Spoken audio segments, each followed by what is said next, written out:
ನಮಸ್ಕಾರ. ನಾನು ನಾಗೇಶ್ ರೆಡ್ಡಿ ಮಾತಾಡ್ತಿದ್ದೀನಿ, ಚಿಕ್ಕಬಳ್ಳಾಪುರ ವಿಧಾನಸಭಾ ಕ್ಷೇತ್ರದ ಯುವ ಕಾಂಗ್ರೆಸ್ ಅಧ್ಯಕ್ಷ. ನಾನು ಈಗ ತಾನೇ ಮಾಧ್ಯಮದಲ್ಲಿ ನೋಡಿದೆ, ಮಾನ್ಯ ಶಿಡ್ಲಘಟ್ಟ ವಿಧಾನಸಭಾ ಕ್ಷೇತ್ರದ JDS ಶಾಸಕರು ನಮ್ಮ ಶಾಸಕ ಪ್ರದೀಪ್ ಈಶ್ವರಣ್ಣವ್ರ ಬಗ್ಗೆ ಟೀಕಾ ಪ್ರಹಾರ ಮಾಡಿದ್ದಾರೆ.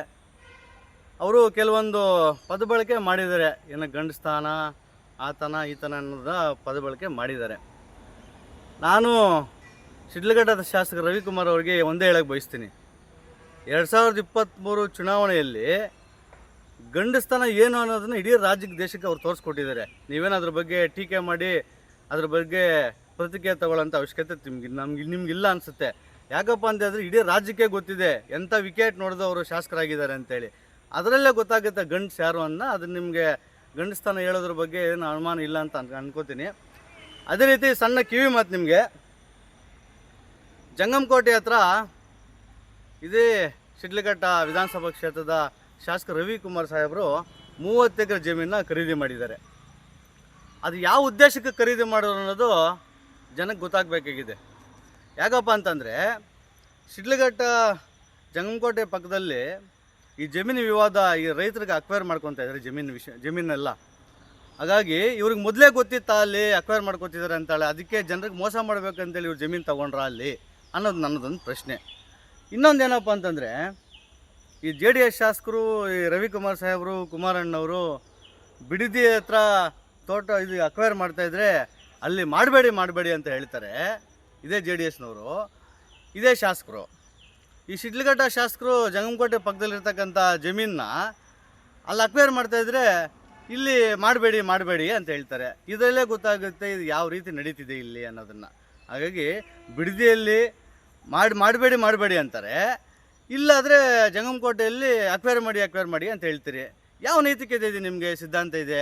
ನಮ್ಗೆ ಇನ್ನೊಂದು ತಮಗೆ ಕಿವಿ ಮಾತು ಹೇಳ್ತೀನಿ, ಇದನ್ನು ಸೂಕ್ಷ್ಮವಾಗಿ ಗಮನಿಸಿ ಸಾಹೇಬ್ರೆ. ನಮ್ಮ ಸರ್ಕಾರ, ಕಾಂಗ್ರೆಸ್ ಸರ್ಕಾರ ನಿಮಗೆ 30 ಕೋಟಿ ಅನುದಾನವನ್ನು ಬಿಡುಗಡೆ ಮಾಡಿದೆ. ಯಾರ ಸರ್ಕಾರ? ನಮ್ಮ ಸರ್ಕಾರ ಕೊಟ್ಟಿರ್ತಕ್ಕಂಥದ್ದು. ಅದಕ್ಕೆ ಕೊಟ್ಟಿರೋದ್ರಿಂದನೇ ನೀವು ಮೊನ್ನೆ ಚುನಾವಣೆಯಲ್ಲಿ ಕಾಂಗ್ರೆಸ್ಗೆ ಓಟ್ ಹಾಕಿದ್ದೀರಿ, ನಿಜ ಅಲ್ವಾ? ಕಾಂಗ್ರೆಸ್ಗೆ ಓಟ್ ಹಾಕಿದ್ರೆ ಇಲ್ವಾ? ನಿಮ್ಗೆ ಯಾವ ನೈತಿಕತೆ ಇದೆ? ನೀವು JDS ಪಕ್ಷಕ್ಕೆ ಯಾವ ಸಿದ್ಧಾಂತದಲ್ಲಿ ನೀವಿದ್ದೀರಿ? ನೀವು JDS ಇದು ಮೊನ್ನೆ 30 ಕೋಟಿ ದುಡ್ಡು ಏನು ನಮ್ಮ ಸರ್ಕಾರ ನಿಮಗೆ ಅನುದಾನ ಕೊಟ್ಟಿದೆ, ಅನುದಾನಕ್ಕೋಸ್ಕರ ನೀವು ಅಲ್ಲೇ ಹೋಗಿ ಓಟ್ ಹಾಕಿ, ಕಾಂಗ್ರೆಸ್ ಪಕ್ಷಕ್ಕೆ ಓಟ್ ಹಾಕಿ ನೀವು ಇದು JDSಗೆ ಮೋಸ ಮಾಡಿದಿರಿ. ಇದು ವಿಷಯ, ಇವು ಕ್ರಾಸ್ ವೋಟಿಂಗ್ ವಿಚಾರ ಗೊತ್ತಾಗಬಾರ್ದು ಅಂತೇಳಿ ಈ ವಿಚಾರ ಎಲ್ಲಿ ಗೊತ್ತಾಗುತ್ತೋ ಅನ್ನೋ ವಿಚಾರ ತಿಳ್ಕೊಂಡು ನೀವು ಕುಮಾರಣ್ಣವ್ರಿಗೆ ಬುಕ್ಕಿಟ್ ಹಿಡಿಯೋ ಕೆಲಸ ಮಾಡ್ತಿದ್ದೀರಿ. ಇದರಲ್ಲಿ ನಿಮ್ಗೆ ಯಾವ ಸಿದ್ಧಾಂತ ಇದೆ? ನಿಮಗೆ JDS ಪಕ್ಷದ ಬಗ್ಗೆ ಯಾವ ನಿಮಗೆ ಸಿದ್ಧಾಂತ ಇದೆ? ಬನ್ನಿ ಸಾಹೇಬ್ರೆ, ರವಿಕುಮಾರ್ ಸಾಹೇಬ್ರಿಗೆ ನಾನು ನೇರವಾಗಿ ಸವಾಲಾಗ್ತಾಯಿದ್ದೀನಿ, ದಯವಿಟ್ಟು ರವಿಕುಮಾರ್ ಸಾಹೇಬ್ರೆ ತಾವು ಬನ್ನಿ. ಎಲ್ಲಿಗೆ ಬರ್ತೀರ ಗೊತ್ತಾ? ನಂದಿ ದೇವಸ್ಥಾನ ಹತ್ರ ನೀವು ಬನ್ನಿ.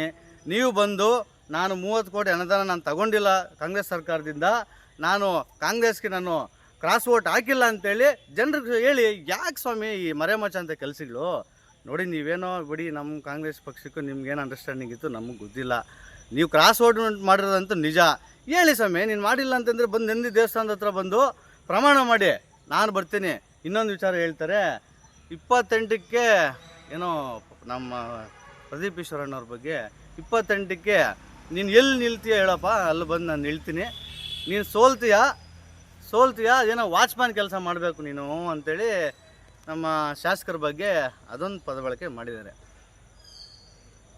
ಶಾಸಕರೇ, ನಮ್ಮ ಶಾಸಕರು ಯಾಕ್ರಿ ಬೇಕು? ಚಿಕ್ಕಬಳ್ಳಾಪುರ ಜನತೆಗೆ ಸೇವೆ ಮಾಡೋದು ಅರವಲ್ಲಿ ಕೆಲಸ ಇದೆ ಅವ್ರಿಗೆ. ನೆಕ್ಸ್ಟು ಅವರೇ ಗೆಲ್ಲೋದು, ನೆಕ್ಸ್ಟು ಮಿನಿಸ್ಟ್ರು ಅವರೇ ಆಗೋದು, ಎಲ್ಲ ಕೆಲಸಗಳು ಜನರ ಪರವಾಗಿ ಕೆಲಸ ಮಾಡ್ತಾಯಿದ್ದಾರೆ. ಶಾಸಕರು ಪ್ರದೀಪ್ ಈಶ್ವರ್ ಸಾಹೇಬರು ಬೇಕಾಗಿಲ್ಲ. ಅವರ ಬೆಂಬಲಿಗ ನಾನು ಇದ್ದೀನಿ. ನೀ 224 ವಿಧಾನಸಭಾ ಕ್ಷೇತ್ರದಲ್ಲಿ ನೀನು ಎಲ್ಲಿ ಹಾಕ್ಸ್ತೀಯ ಬಾಪ ನಾಮಿನೇಷನ್ ಸ್ವಾಮಿ, ನಾನು ಅಲ್ಲಿ ಬಂದು ನಾನು ನಿಲ್ತೀನಿ. ಇದನ್ನು ಚಾಲೆಂಜ್ ನೀನು ಸ್ವೀಕಾರ ಮಾಡು. ಪ್ರದೀಪ್ ಈಶ್ವರ್ ಸಾಹೇಬರು ಬೇಡವೇ ಬೇಡ, ಅವ್ರ ಬೆಂಬಲಿಗ ನಾನಿದ್ದೀನಿ. ನಾನು ನಿಂತ್ಕೊತೀನಿ. ನೀನು 224 ವಿಧಾನಸಭಾ ಕ್ಷೇತ್ರದಲ್ಲಿ ಎಲ್ಲಿ ಹೇಳ್ತೀಯೋ ನೀನೇ ಫಿಕ್ಸ್ ಮಾಡೋಣ ಆ ಕ್ಷೇತ್ರ ಯಾವುದು ಅಂತೇಳಿ. ನಾನೇ ಬಂದು ನಿಲ್ತೀನಿ, ನೋಡೋಣ ಅವತ್ತು. ಶಾಸಕರ ಬಗ್ಗೆ ಮಾತಾಡುವಾಗ ನೀವು ತಿಳ್ಕೊಂಡು ಮಾತಾಡಿ.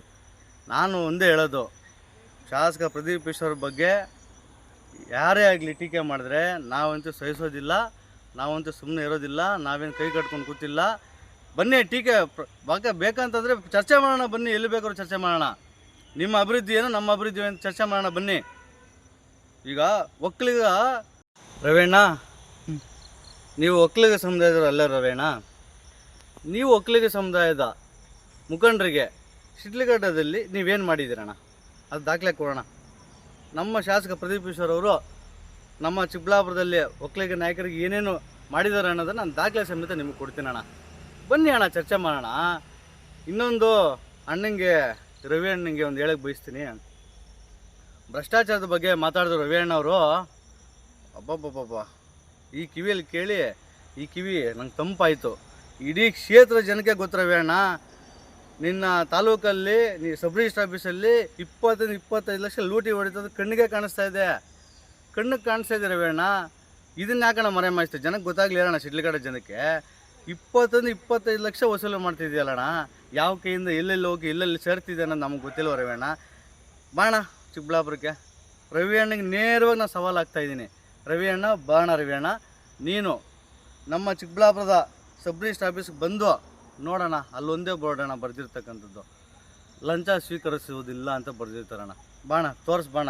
ಒಂದೇ ಒಂದು ಸಬ್ ರಿಜಿಸ್ಟ್ರ್ ಆಫೀಸಲ್ಲಿ ಏನಾದರೂ ₹1 ತಗೊಂಡು ಏನಾದರೂ ನಮ್ಮ ಶಾಸಕರು ಏನೋ ಕೆಲಸ ಮಾಡಿಸ್ಕೊಂಡು ಹೋಗಿ ಬೇರೆಯವ್ರು ಏನೋ ಮಾಡಿಸ್ಕೊತಾ ಇದ್ರೆ ಬಾಣ, ಇಲ್ಲಾಂದರೆ ನೀವು ರಾಜೀನಾಮೆ ಕೊಡಿ ಅಣ್ಣ, ನೋಡ್ತೀನಿ. ಬಾಣ ಕಣ್ಣು ಮುಂದೆನೇ ಐತಾ ಬಾಣ. ಯಾರು 25 ಲಕ್ಷ ಲೂಟಿ ಹೊಡಿತಾವ್ರೆ, ಯಾರು ಜನಸೇವೆ ಮಾಡ್ತಾವ್ರೆ ತಾಲೂಕಲ್ಲಿ ಅನ್ನೋದನ್ನು ಬಾಣ ಟೇಬಲ್ ಮೇಲೆ ಹಾಕಿದಾರಣ್ಣ. ಲಂಚ ಸ್ವೀಕರಿಸೋದಿಲ್ಲ ಅಂತ ಅಂಥವ್ರನ್ನ ತಂದು ನಮ್ಮ ಇಟ್ಕೊಂಡಿರೋದಣ್ಣ. ನಮ್ಗೆ ಲೂಟಿ ಹೊಡೋ ಅವಶ್ಯಕತೆ ಇಲ್ಲ. ಸಾವಿರಾರು ಕಾಲೇಜುಗಳಿದ್ದಾವೆ, ಅವ್ರದ್ದೇ ಆದ ಸಿದ್ಧಾಂತ ಇದೆ, ಅವ್ರು ಬೆಳೀತಾ ಇದ್ದಾರೆ. ಸುಮ್ಮನೆ ಅವ್ರ ಮೇಲೆ ಮರಾಮಚ್ಚ ಅಂತ ಕೆಲಸ ಮಾಡಬೇಡಿ ಅಂತ ಹೇಳೋಕ್ಕೆ ನಮ್ಮ ರವಿ ಅಣ್ಣಂಗೆ ಬಯಸ್ತೀನಿ. ನಂದಿ ದೇವಸ್ಥಾನ ಹತ್ರ ದಯವಿಟ್ಟು ಬನ್ನಿ ಅಣ್ಣ, ಪ್ರಮಾಣ ಮಾಡೋಣ ಅಂತ ಹೇಳಕ್ಕೆ ಬಯಸ್ತೀನಿ.